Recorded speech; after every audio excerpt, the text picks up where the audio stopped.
सबको नमस्कार, जय हिंद, जोहार। आज हम लोग बात करेंगे फिर पर्यावरण में। पर्यावरण का हम लोग बहुत ही महत्वपूर्ण टॉपिक देखेंगे, जिसमें पर्यावरण पेडागोजी से है पर्यावरण अध्ययन की अवधारणा एवं महत्व। ये सीटेट या जेटेट एग्जाम में पूछा जाएगा यहाँ से प्रश्न, और इस तरह के प्रश्न ही आपको पूछे जाते हैं। चलिए देखते हैं। आज का पहला प्रश्न है, पर्यावरण अध्ययन पाठ्यक्रम बच्चों की समग्र शिक्षा का कारण बन सकता है यदि यह, यानी किस कारण से बन सकता है उसको आप देखिए। विषयगत होना चाहिए, एकीकृत, समावेशी या उपरोक्त में से सभी। तो यहाँ इस प्रश्न का आंसर आप देखिए, यहाँ पर सब होगा, यानी डी इसका सही आंसर होगा। यहाँ पर देखिए कि पर्यावरण अध्ययन पाठ्यक्रम बच्चों की समग्र शिक्षा का कारण बन सकता है यदि यह विषयगत, एकीकृत तथा समावेशी है। ऐसा होने से बच्चों को सीखने का अवसर कक्षा, विषय तथा बाहर के परिवेश से भी मिलता है, यानी विद्यालय के अलावा बाहर के परिवेश से भी उसको मिलता है। इसमें बच्चों में समझ विकसित होती है तथा वे मनोरंजनात्मक पूर्वक एवं रुचिपूर्वक तथ्यों को समझते हैं और समझने का प्रयास भी करते हैं, जिससे बच्चों में इंटेलेक्चुअल डेवलपमेंट को बढ़ावा मिलता है, यानी बौद्धिक विकास को बढ़ावा मिलता है। ठीक है। दूसरा प्रश्न में देखिए, कहता है कि पर्यावरण अध्ययन कक्षा में समूह में सीखने का क्या उद्देश्य है, यानी ग्रुप में सीखने का क्या उद्देश्य है। ऑप्शन देखिए, छात्रों को आसानी से प्रतिबंधित करना और वर्कलोड यानी कार्यभार को कम करना। दूसरा है, लड़के और लड़कियां अलग अलग सीख सकते हैं, यानी यहाँ पर लड़का और लड़की भी दोनों अलग अलग सीख सकते हैं। कम और उच्च प्रदर्शन करने वाले छात्रों को अलग करना और उसका उपचारात्मक शिक्षण देना। डी में कहता है कि सहयोग के मूल्यों को लागू करने और एक साथ काम करने के लिए प्रत्येक बच्चे को सक्रिय रूप से भाग लेने और सीखने में सक्षम बनाता है। ठीक है। तो देखिए यहाँ तो इसका हमने स्पष्ट है, इसका ऑप्शन को पढ़ने से ही स्पष्ट हो गया कि यहाँ इसका आंसर डी होगा। यानी देखिए, पर्यावरण अध्ययन कक्षा में समूह में सीखने का उद्देश्य बच्चों में सहयोग के मूल्यों को लागू करने एवं एक साथ काम करने के लिए प्रेरित करने के साथ साथ बच्चे, यानी प्रत्येक बच्चे को सक्रिय रूप से भाग लेने और सीखने में भी इसको सक्षम बनाता है ये। ठीक है। समूह में सीखने से बच्चे का वर्कलोड जो होता है, यानी कार्यभार कम होता है तथा सभी बच्चे अपनी योग्यता एवं क्षमता के अनुसार, यानी जो भी अपनी योग्यता और क्षमता के अनुसार कार्य भी करते हैं, जिससे बच्चों को अच्छा प्रदर्शन करने का अवसर यहाँ प्राप्त हो जाता है। ठीक है। अब आते हैं तीसरा प्रश्न में, कहता है कि किस राष्ट्रीय पाठ्यचर्या रूपरेखा यानी नेशनल करिकुलम फ्रेमवर्क ने प्राथमिक स्तर पर एक एकीकृत है ना, यानी इंटीग्रेटेड पाठ्यचर्या के क्षेत्र के रूप में पढ़ाए जाने के लिए पर्यावरण अध्ययन की सिफारिश की है। यहाँ पर ऑप्शन देखिए, यहाँ NCF 1975, NCF 2005 या NCF 1988 और NCF 2000। तो यहाँ इस प्रश्न का आंसर होगा डी, यानी NCF 2000। कहता है कि राष्ट्रीय पाठ्यचर्या रूपरेखा NCF 2000 ने प्राथमिक स्तर पर एक एकीकृत पाठ्यचर्या के रूप में पढ़ाए जाने के लिए पर्यावरण अध्ययन की सिफारिश की थी। ठीक है, की थी। इसी के आधार पर विज्ञान तथा सामाजिक विज्ञान के रूप में विषयों को विभक्त किया गया, यानी सोशल साइंस और साइंस के रूप में विभक्त किया गया। इसी की सिफारिश के पश्चात NCF 2005 में इसे स्वीकार भी किया गया, जिससे बच्चों को एकीकृत रूप में प्राथमिक स्तर पर पर्यावरण अध्ययन की शिक्षा दी जाती है। ठीक है। NCF यहाँ पर इसको भी जान लेना है कि NCF 1975 तथा NCF 1988 के अंतर्गत पर्यावरण विषय को प्राथमिक स्तर पर एक एकीकृत पाठ्यचर्या के रूप में पढ़ाए जाने का यहाँ कर कोई उल्लेख नहीं है। आगे प्रश्न देखते हैं। कहता है कि पर्यावरण अध्ययन की अंतःविषयी प्रकृति पर्यावरणीय मुद्दों को खाली स्थान दिया हुआ है द्वारा संबोधित करती है। किसके द्वारा संबोधित करती है? ऑप्शन देखिए, विज्ञान और सामाजिक विज्ञान की विषय वस्तु और पद्धति का जो है प्रयोग, और दूसरा में है कि सामाजिक विज्ञान तथा पर्यावरण शिक्षा की विषय वस्तु और पद्धति का प्रयोग। सी में है विज्ञान की विषय वस्तु और पद्धति यानी सिस्टम का प्रयोग, और डी में कहता है कि विज्ञान, सामाजिक विज्ञान और पर्यावरण शिक्षा की विषय वस्तु और पद्धति का प्रयोग। यहाँ पर भी देखिए ऑप्शन देखिए स्पष्ट हो रहा है, इसका भी आंसर डी होगा। ठीक है। देखिए कहता है कि विज्ञान, सामाजिक विज्ञान और पर्यावरण शिक्षा की विषय वस्तु और पद्धति के प्रयोग द्वारा पर्यावरण अध्ययन की अंतःविषयी प्रकृति पर्यावरणीय मुद्दे को संबोधित करती है। पर्यावरण विषय पर्यावरण विभिन्न विषयों से रिलेटेड होता है, यानी पर्यावरण एक ऐसा विषय है जो विभिन्न विषयों से संबंधित है। यह विज्ञान, सामाजिक विज्ञान, पर्यावरण शिक्षा का एक सम्मिलित रूप है। ठीक है, बालक अपने पर्यावरण और उसमें होने वाली विभिन्न घटनाओं को समझते हुए उसके अनुकूल उपयुक्त व्यवहार भी करता है। ठीक है, हम फिर देखते हैं आगे प्रश्न में। आगे अगला प्रश्न में कहता है कि क्वेश्चन नंबर 5 में देखिए, कहता है कि पर प्राथमिक कक्षाओं में, यानी प्राथमिक कक्षाओं में शिक्षार्थियों के पास अनेक प्रकरणों में अनेक वैकल्पिक अवधारणाएं होती है। कौन कौन से वैकल्पिक अवधारणाएं होती है? उदाहरण के लिए आप देख सकते हैं, जैसे सजीव, निर्जीव, जल चक्र, पौधे आदि। इन वैकल्पिक अवधारणाओं के स्रोत हो सकते हैं, यानी इसका स्रोत क्या हो सकता है? परिवार और समुदाय, पाठ्य पुस्तकें एवं अन्य पुस्तकें, शिक्षक या फिर कहानियाँ और कविताएँ। तो यहाँ कूट दिया हुआ है, यानी कौन कौन इसका सही आंसर हो सकता है। तो हम लोग एक एक करके देखते जाते हैं। देखिए, पर्यावरण और परिवार और समुदाय हो सकता है, और दूसरा में यह पाठ्य पुस्तकें और अन्य पुस्तकें भी हो सकता है, और फिर देखिए शिक्षक, और फिर देखिए कहानियाँ और कविताएं। यानी यहाँ पर देखिए ऑप्शन जो दिया हुआ है इसका आंसर ए होना चाहिए, यानी शिक्षक को छोड़ करके बाकी सभी है, यानी यहाँ पर ए इसका सही आंसर है। उपरोक्त प्रश्न में विद्यार्थियों की वैकल्पिक अवधारणाओं के स्रोत क्या हो सकते हैं? पाठ्य पुस्तकें, परिवार, समुदाय, कविताएं और कहानियाँ आदि हो सकता है। ये स्रोत अवधारणाओं को समझने एवं आत्मसात करने, ठीक है, आत्मसात करने में महत्वपूर्ण योगदान देते हैं। वैकल्पिक अवधारणा एक ऐसी अवधारणा है जिसमें बच्चे सुनकर, पढ़कर तथा अनुप्रयोग द्वारा, यानी उसका एप्लीकेशन द्वारा, यानी प्रयोग के द्वारा अपनी क्षमताओं एवं रुचियों को विकसित करने के लिए प्रेरित होते हैं या प्रेरित उसको करता है। ठीक है, अगला प्रश्न कहता है कि निम्नलिखित में से कौन सा उद्देश्य प्राथमिक कक्षाओं में पर्यावरण अध्ययन पढ़ाने के लिए संबंधित नहीं है? यहाँ पर्यावरण अध्ययन पढ़ाने से रिलेटेड यहाँ कौन सा ऑप्शन नहीं है, वो उसको चुनना है। ऑप्शन देखिए, विज्ञान के आधारभूत तत्प्रत्ययों और सिद्धांतों को रटकर याद कर लेना, ये तो नहीं होना चाहिए। पर्यावरण को खोजने का अवसर प्रदान करना, ये हो सकता है। अवलोकन, मापन, भविष्य कथन और वर्गीकरण तत्व जैसे कौशलों का विकास करना, ये भी हो सकता है। भौतिक और सामाजिक परिवेश के प्रति संवेदनशीलता, है ना, संवेदनशीलता विकसित करना, ये भी हो सकता है। यानी यहाँ नहीं है, उसको चुनने के लिए कहा गया है, तो इसका आंसर ए होगा। ठीक है, इसको और क्लियर करिए। देखिए, प्राथमिक कक्षाओं में पर्यावरण अध्ययन पढ़ाने के लिए विज्ञान के आधारभूत प्रत्ययों और सिद्धांतों को रटकर याद करने पर बल नहीं दिया जाता है। ठीक है, बच्चा रटकर किसी विषय वस्तु के अधिगम को प्राप्त नहीं कर सकता है। इस स्तर पर रटने के स्थान पर समझने को प्राथमिकता दिया जाता है। ठीक है, और दिया जाना भी चाहिए। प्राथमिक कक्षाओं में पर्यावरण अध्ययन पढ़ाने के प्रमुख उद्देश्य इस प्रकार हो सकते हैं, जैसे अवलोकन, मापन, भविष्य कथन तथा वर्गीकरण जैसे कौशलों को डेवलप करना, यानी उसके जो स्किल्स हैं उसका विकास करना। ठीक है, बच्चों को पर्यावरण को खोजने का अवसर भी प्रदान करना चाहिए, मैंने उसको पर्यावरण को खोजे, ठीक है, इसका अवसर उसको मिलना चाहिए। बच्चे में भौतिक और सामाजिक परिवेश के प्रति संवेदनशीलता विकसित करना चाहिए, ये भी इसका सही आंसर है, यानी इसका आंसर यहाँ जो होगा ए होगा। ठीक है, आगे देखिए प्रश्न में, पर्यावरण अध्ययन की प्रकृति, यानी जो ईवीएस का जो है इन्वायरमेंटल स्टडी का जो नेचर होता है, पर्यावरण अध्ययन की प्रकृति निम्नलिखित का समर्थन यहाँ कौन नहीं कर रहा है?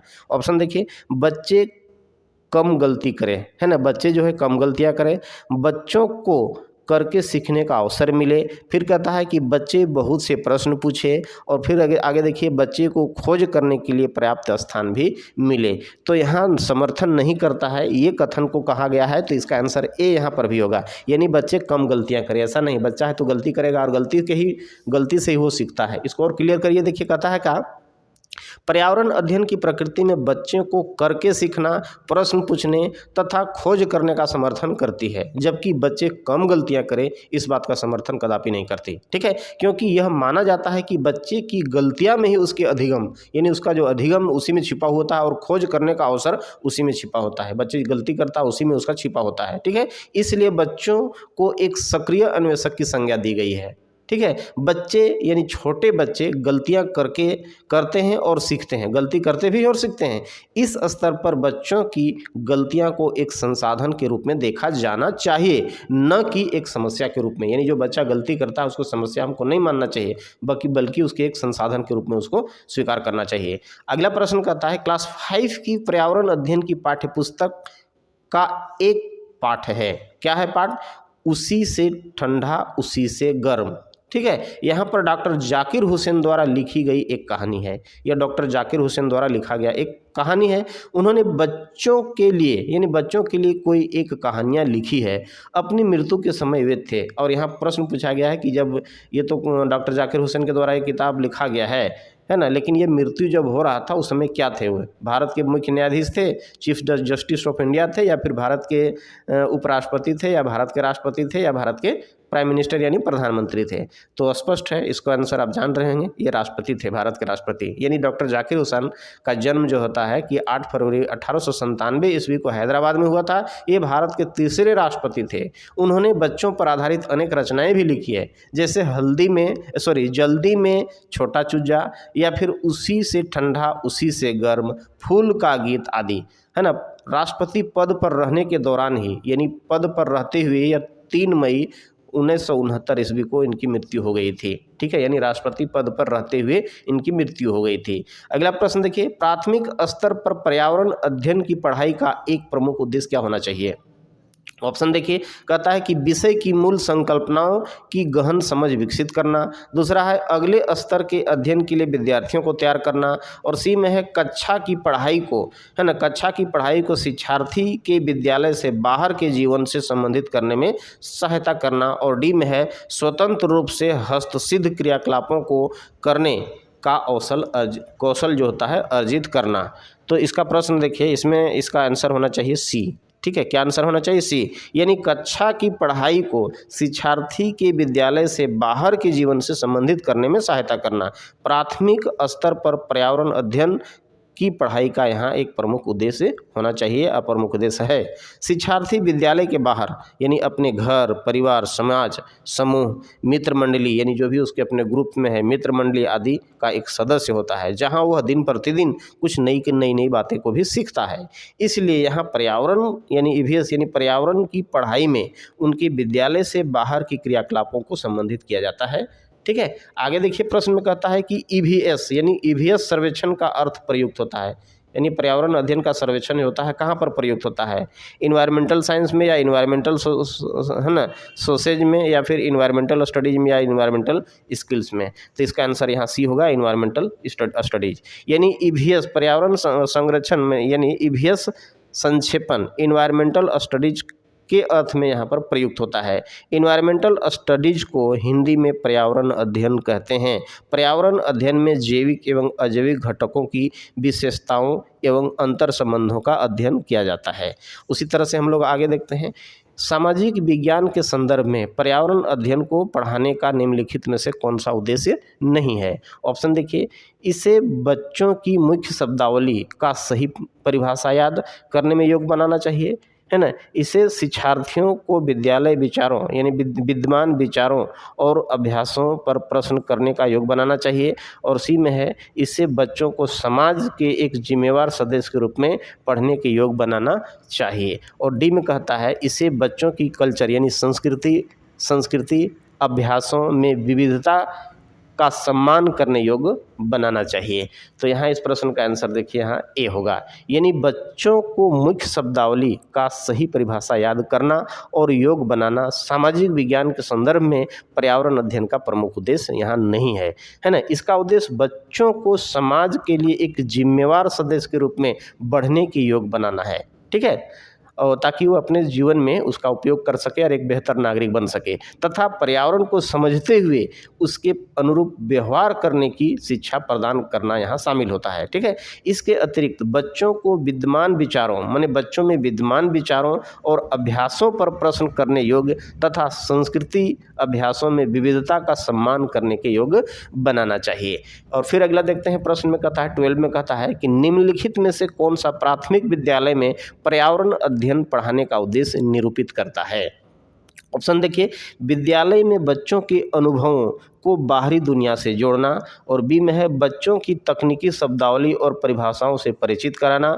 और सी में है पर्यावरण अध्ययन से संबंधित तकनीकी शब्दों का आकलन। और डी में है अपने ज्ञान का विस्तार करने के लिए बच्चों को सूचना देना कि उन्हें कौन सी पुस्तकें पढ़नी चाहिए। ठीक है, तो इसका आंसर होगा ए, यानी विद्यालय में बच्चों के अनुभवों को बाहरी दुनिया से जोड़ना, यानी विद्यालय में जो बच्चों का अनुभव है उसके बाहरी दुनिया से जोड़ना प्राथमिक विद्यालय में पर्यावरण अध्ययन पढ़ाने का प्रमुख उद्देश्य है। विद्यालय में बच्चा जो कुछ भी सीखता है या जो कुछ भी समझता है, जो कुछ भी पढ़ता है, वह उसका प्रयोग बाहरी दुनिया यानी घर से बाहर, है ना, घर, परिवार, समाज आदि में करता है। वह समाज में अपना वैचारिक स्थान बनाता है, समाज उसका मार्गदर्शन भी करता है, यानी समाज क्या करता है, उसका मार्गदर्शन करता है और सही कार्यों के लिए उसको प्रेरित भी करता है।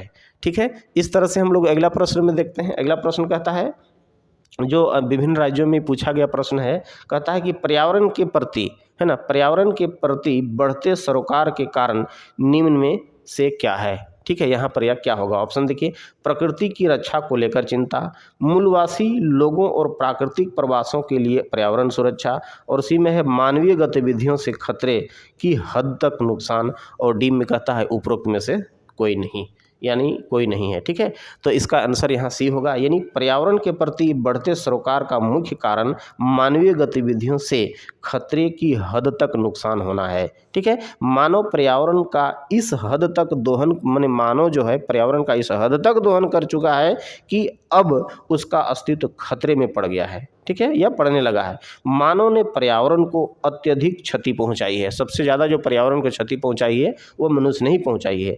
मानव की प्रत्येक गतिविधि ने पर्यावरण को क्या है, खतरे में डाल दिया है, जिसके कारण प्रकृति में अनबैलेंस यानी असंतुलन की खतरा उत्पन्न होने लगा है। ठीक है, आगे देखते हैं।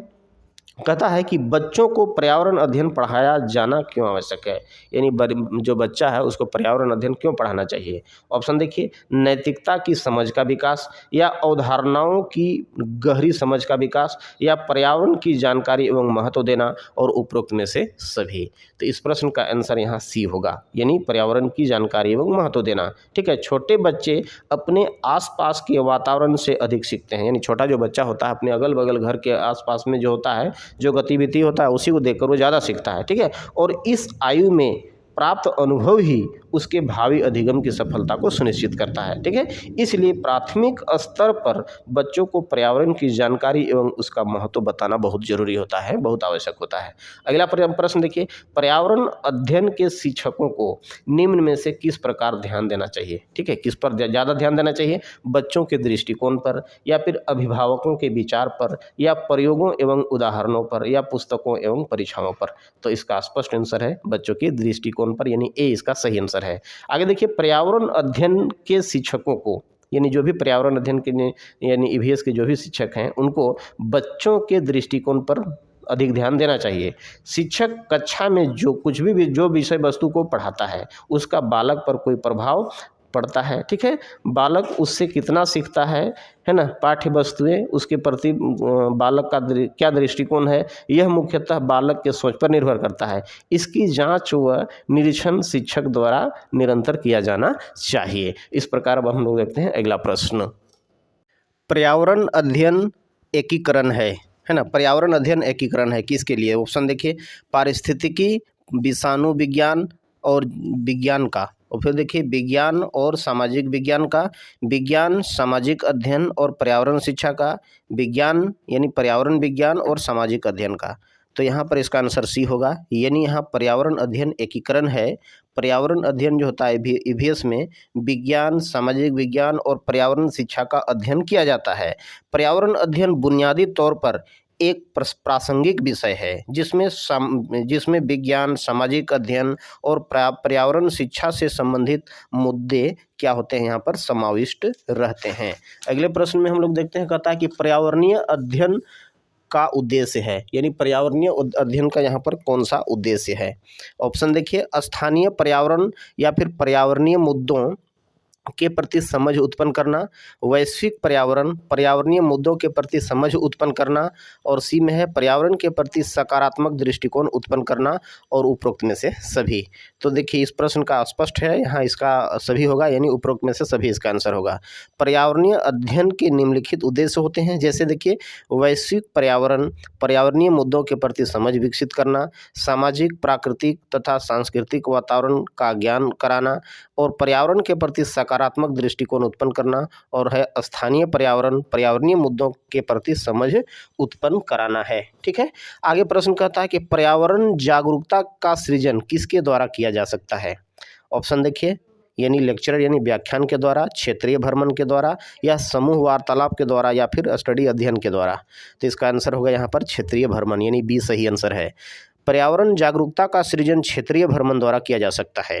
क्षेत्रीय भ्रमण से वास्तविक परिस्थिति यानी जो भी रियल चीज़ है ना, वास्तविक परिस्थिति में अधिगम का अनुभव प्राप्त होते हैं, जो विद्यार्थियों को उसके सामाजिक और प्राकृतिक वातावरण और गहराई से यानी उसको और गहराई से समझने में महत्वपूर्ण भूमिका अदा करता है। ठीक है, भ्रमण से प्रत्यक्ष निरीक्षण किया जा सकता है, यानी इसमें हम लोग प्रत्यक्ष निरीक्षण करते हैं। साथ ही भ्रमण द्वारा नेतृत्व, सहयोग, आत्मविश्वास, योजना बनाना आदि योग्यताओं का भी यहाँ पर विकास होता है। आगे पर्यावरण की परिभाषा क्या है। ठीक है, यहाँ जो इन्वायरमेंट है उसका डिफिनीशन यहाँ क्या है, पर्यावरण की परिभाषा क्या है। ऑप्शन देखिए, ए बायोटिक और बायोटिक घटक, यानी इसमें जो होता है ना जैविक एवं अजैविक घटक, समुद्र तल के नीचे पृथ्वी पर वस्तुएं, और फिर चीज़ें को हमेशा माने चीज़ें जो हमको घेरती है, यानी हमको जो चारों ओर से घेरती है वो वस्तुएं, और उपरोक्त में से कोई नहीं। तो यहाँ क्लियर है, इसका आंसर होगा ए, यानी पर्यावरण अनेक जैविक यानी बायोटिक घटक तथा अजैविक घटकों का एक जटिल समूह होता है। ठीक है, इसमें सभी प्राकृतिक, अप्राकृतिक तथा सामाजिक घटक आते हैं, जो प्रत्यक्ष एवं परोक्ष रूप से एक जीव के जीवन और काम करने की परिस्थितियों को प्रभावित करते हैं। अजैविक घटकों में तापमान, जल, नमी, प्रकाश, मिट्टी, दबाव, खनिज आदि तत्व सम्मिलित होते हैं। जो जैविक घटकों में, जैसे इसमें जबकि हम लोग देखते हैं कि जबकि जैविक घटक में क्या क्या आते हैं, यानी जो भी लिविंग थिंग्स हैं, जैसे पेड़ पौधे, पशु पक्षी, कीट, सूक्ष्म जीव, मनुष्य आदि सम्मिलित किए जाते हैं। आगे देखिए, पर्यावरण जागरूकता को बढ़ावा देने के उद्देश्य से निम्न में कौन सा प्रतियोगिता का आयोजन किया जाता है या किया जाता है। ठीक है, ऑप्शन देखिए, ग्रीन ओलंपियाड, या फिर वन महोत्सव, या फिर पर्यावरण संबंधी प्रदर्शनी, या पर्यावरण दिवस समारोह। तो इसका आंसर होगा यहाँ पर ए, यानी ग्रीन ओलंपियाड। ग्रीन ओलंपियाड पर्यावरण जागरूकता को बढ़ावा देने वाली एक जो होता है कंपटीशन है, प्रतियोगिता है, जिसका आयोजन ऊर्जा और संसाधन संस्थान यानी the energy and resource institute यानी जिसको हम लोग टेरी द्वारा किया जाता है।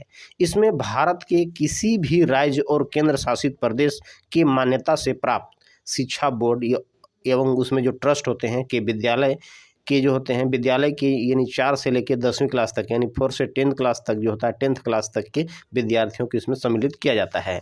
आगे प्रश्न कहता है कि इनमें से कौन पर्यावरणीय शिक्षा का एक सिद्धांत नहीं है। इंपॉर्टेंट क्वेश्चन देखिए, पर्यावरण शिक्षा में सभी की सहभागिता, पर्यावरण शिक्षा जीवन पर्यंत शिक्षा प्रणाली नहीं है, और सी में है पर्यावरण शिक्षा एक समेकित तथा सामुदायिक प्रयास होना चाहिए, और डी में है पर्यावरण शिक्षा का सामाजिक तथा आर्थिक उद्देश्यों के साथ समुचित तालमेल तथा समान प्राथमिकता के आधार पर प्रचार प्रसार होना चाहिए, और यही आंसर सही है, यानी डी सही आंसर है। यानी मतलब देखिए यहाँ पर पर्यावरण शिक्षा वह शिक्षा प्रणाली है जो पर्यावरण के माध्यम से पर्यावरण से संबंधित और पर्यावरण के लिए प्रदान की जाती है। ठीक है, पर्यावरण से संबंधित है और पर्यावरण के लिए ही प्रदान की जाती है। यह जीवन पर्यंत चलने वाली एक शिक्षा प्रणाली है। ठीक है, पर्यावरण शिक्षा में सभी की सहभागिता तथा एक समेकित सामुदायिक प्रयास होता है और होना भी चाहिए। इसके अतिरिक्त पर्यावरण शिक्षा का सामाजिक तथा आर्थिक उद्देश्यों के साथ समुचित तालमेल तथा समान प्राथमिकता के आधार पर प्रचार प्रसार भी होना चाहिए। अगला प्रश्न देखिए, पर्यावरण शिक्षा का उद्देश्य है क्या है? पर्यावरण शिक्षा का उद्देश्य पर्यावरण की सुरक्षा तथा संरक्षण, पर्यावरण के संसाधनों का अधिकतम उपयोग और पर्यावरण के संसाधनों का न्यूनतम उपयोग और उपरोक्त में से सभी। तो इसका देखिए यहाँ स्पष्ट हो रहा है, इसका आंसर होगा ए, यानी पर्यावरण शिक्षा का मुख्य उद्देश्य पर्यावरण की सुरक्षा तथा संरक्षण की शिक्षा देना है। पर्यावरण शिक्षा के अन्य उद्देश्य और हैं जो इस प्रकार हैं। ठीक है, जैसे उत्तम, कुशल तथा जिम्मेवार यानी जिम्मेदार नागरिक के निर्माण में यह शिक्षा प्रासंगिक मानी जाती है। ठीक है। यह सामाजिक भावनाओं के विकास में महत्वपूर्ण मानी जाती है, यह भी सही है। पर्यावरण शिक्षा विभिन्न प्रदूषण या प्राकृतिक असंतुलन तथा उसमें उत्पन्न समस्याओं से हमको अवगत कराती है तथा इसके निवारण में हमको सहायता करती है, नहीं उसके निवारण में भी हमको हेल्प करता है, सहायक है। आगे फिर है कि यह सामाजिक प्राकृतिक तथा सांस्कृतिक वातावरण का भी हमको बोध कराती है, यानी ज्ञान कराती है। तो इस प्रकार से यह बहुत इंपॉर्टेंट टॉपिक हम लोग चर्चा किए, और वीडियो अच्छा लगा तो सब्सक्राइब करके दोस्तों के साथ शेयर करें। Okay bye.